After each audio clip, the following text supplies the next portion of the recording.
media expert joining us right now. Nice to see you. Hi, thanks for having me. And you know, we were just saying during the break, having you on, we were hoping for some better news in terms of the outlook for the gaming landscape in our province, but it's been a tough past few months. We've covered it in news. Why don't we start by breaking down the realities of what is happening with video gaming here in BC? Sure. Well, it's funny. Right now we've had 4 separate companies have 4 rounds of layoffs in about 4 weeks. So that's a really chilling kind of development in a community this small. It used to be the people here that were working had a chance to work at this company or that company. There were many options. And a few years ago, we were kind of really a recognized world center.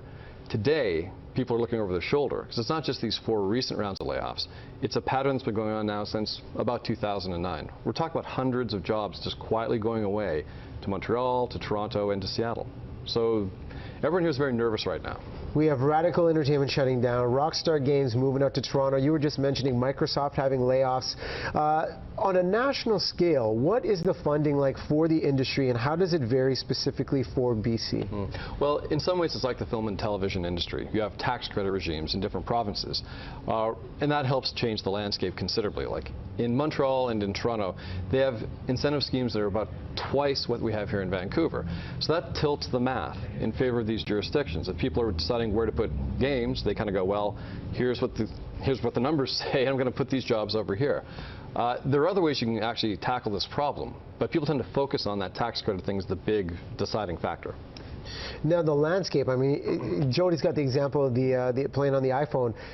The landscape's changed completely because it's not, I'm a traditionalist. I like playing on the console, but a lot of people are using their mobile devices. How has that changed the development of games and impacted the jobs that are available here in BC and across the country? Well, this is the big trend. Like it used to be that kind of games were a nerdy pursuit, and you had to have an Xbox or PlayStation. They made these high-end console games.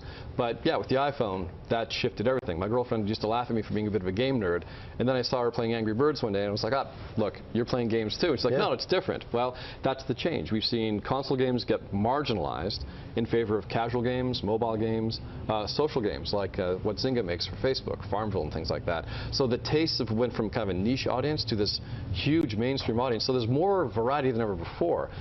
But that means that, you know, some companies are going to have challenges. The challenge that we have in British Columbia is how do you kind of take these talented people and put them back into the mix, making different kinds of games, and make them feel that that's a possibility as opposed to being, well, you're screwed, you're out of a job, you're going to go to Montreal if you need to find work. So in your opinion, and you know, you've got your own company for Zeros to Heroes, you look at this industry, what needs to happen to keep these creative minds here in our province and see this industry thrive once again? Big question. I'm kind of a startup guy. Like I kind of made my bones back in New York and Toronto during the startup days.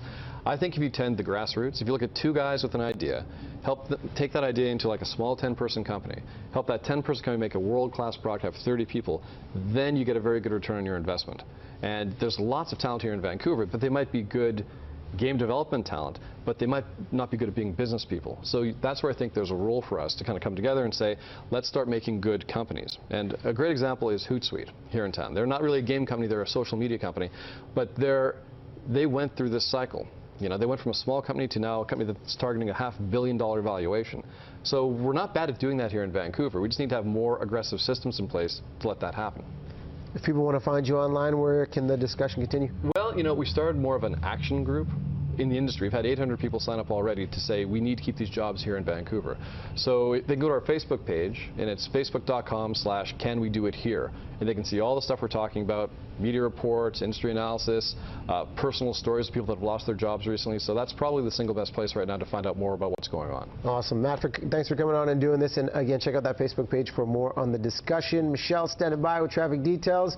Favorite game of all time? You have one? I'd have to go with Frogger. I know. Oh, the basics. Frogger. I know. Very old school. It is old school.